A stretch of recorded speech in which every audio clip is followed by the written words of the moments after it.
ইলিশ মাছ মানেই বাঙালির আবেগ আর খাবারের পাতের রাজা। তাই আজ আপনাদের জন্য নিয়ে এসেছি ইলিশ মাছের দুটি অসাধারণ রেসিপি। স্বাদ, গন্ধ আর ঐতিহ্যের একেবারে পারফেক্ট মেলবন্ধন। আপনারা প্রথমেই বুঝে গেছেন যে আজকে ইলিশ মাছের রেসিপি হবে।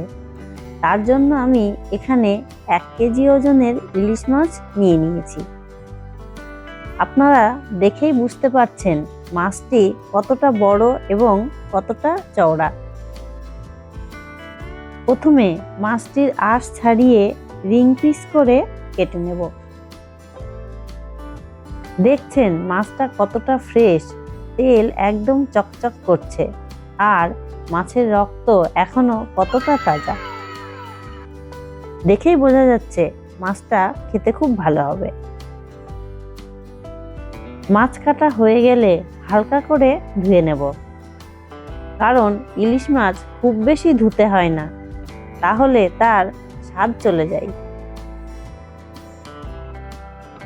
আপনাদেরকে আগেই বলেছি যে আজ 2 রকম রেসিপি নিয়ে চলে এসেছি। তার মধ্যে একটি রেসিপিতে আমার লাগবে ফুলকপি। তার জন্য প্রথমে ফুলকপি কেটে নিয়ে একটু ভাপিয়ে নেব।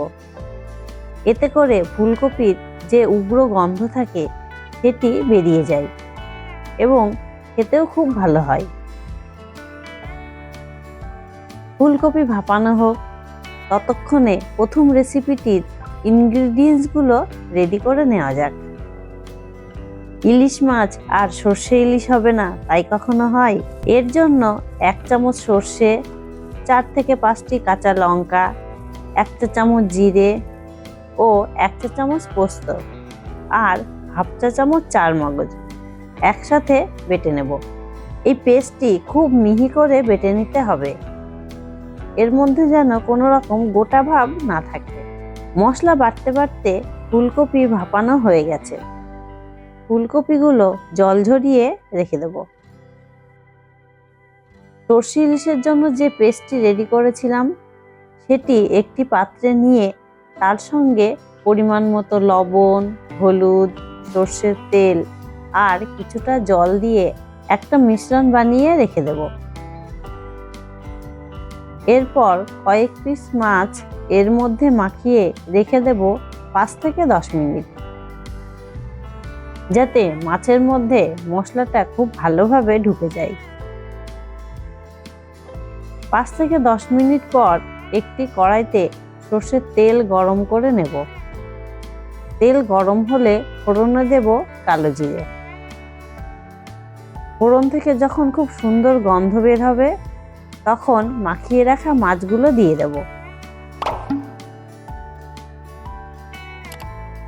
এবার উপর থেকে 4 থেকে 5টি চেরা কাঁচা লঙ্কা দিয়ে ঢাকা দিয়ে দেব। এতে করে মাছগুলো খুব ভালোভাবে সেদ্ধ হয়ে যাবে। মাছগুলো সেদ্ধ হোক, ততক্ষণে পরের রেসিপিটির জন্য যে মাছগুলো রাখা ছিল সেগুলো লবণ আর হলুদ মাখিয়ে রেখে দেব কিছু সময়ের জন্য। বেশ কিছু সময় পর দেখুন মাছগুলো হয়ে গেছে। এবার উপর থেকে কাঁচা সর্ষের তেল ছড়িয়ে দিয়ে নামিয়ে নেব। এইভাবে একবার সর্ষে ইলিশ করে খেয়ে দেখবেন, সত্যি খুব ভালো হয়। দ্বিতীয় রেসিপিটির জন্য এবার কড়াইতে তেল গরম করে নিয়ে মাছগুলো হালকা করে ভেজে নেব।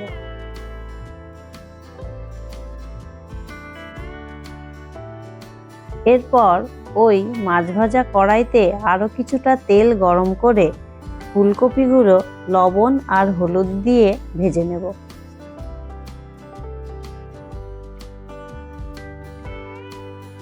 ফুলকপি লাল লাল হয়ে আসলে তুলে রাখুন। এরপর আলুগুলোও ভেজে নিন। আলুগুলো ভাজা হোক, ততক্ষণে মশলাটি তৈরি করে নেব। এর জন্য খুব বেশি মশলার প্রয়োজন নেই। 4 থেকে 5টি কাঁচা লঙ্কা আর 1 চা চামচ জিরে একসাথে বেটে নিন। আলুগুলো লাল হয়ে ভাজা হয়ে গেলে তার মধ্যে দিয়ে দিন পরিমাণ মতো লবণ, হলুদ আর বেটে রাখা লঙ্কা ও জিরে। 4 থেকে 5 মিনিট কষিয়ে নিন। এতে করে মশলাগুলো খুব ভালোভাবে আলুর সঙ্গে মিশে যাবে। কষানো হলে জল দিয়ে ঢাকা দিয়ে দিন। 5-6 মিনিট পর ঢাকা খুলে ফুলকপিগুলোও দিয়ে দিন। ফুলকপিগুলো যেহেতু প্রথমে ভাপানো ছিল, তাই কিছুক্ষণ পরেই দেব, না হলে বেশি সেদ্ধ হয়ে গলে যাবে।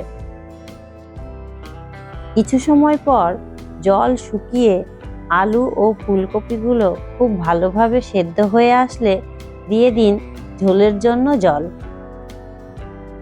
এইবার ঝোলের জল ফুটে উঠলে ভেজে রাখা মাছগুলো দিয়ে দিন। আপনারা ভাবছেন দুবারে কেন জল দিলাম? আসল কথা হলো, প্রথমে হালকা জল দিয়ে সবকিছু ভালোভাবে সেদ্ধ করে কষিয়ে নিলে তরকারির যে স্বাদটি আসে, একবারে জল দিলে সেটি কখনোই আসবে না। ঝোল ভালো করে ফুটে উঠলে নামিয়ে নিন। এরপর আবারও কড়াইতে কিছুটা তেল গরম করে ফোড়নে দিন গোটা জিরে, শুকনো লঙ্কা আর তেজপাতা। ফোড়ন থেকে গন্ধ বের হলে তরকারি ঢেলে দিন। এইভাবে পরে ফোড়ন দিলে তরকারির স্বাদটি হয় দ্বিগুণ। গরম ভাত, 1 চামচ ঝোল আর ইলিশের নরম টুকরো, এর স্বাদ কোনো রেস্টুরেন্টেও পাবেন না। এটা খাওয়া নয়, এটা বাঙালির আবেগ। ভিডিওটা ভালো লাগলে একটা লাইক দিন আর সাবস্ক্রাইব করে পাশে থাকুন, কারণ এমন ঘরোয়া আবেগ ভরা রেসিপি নিয়ে আবার ফিরবো আমি।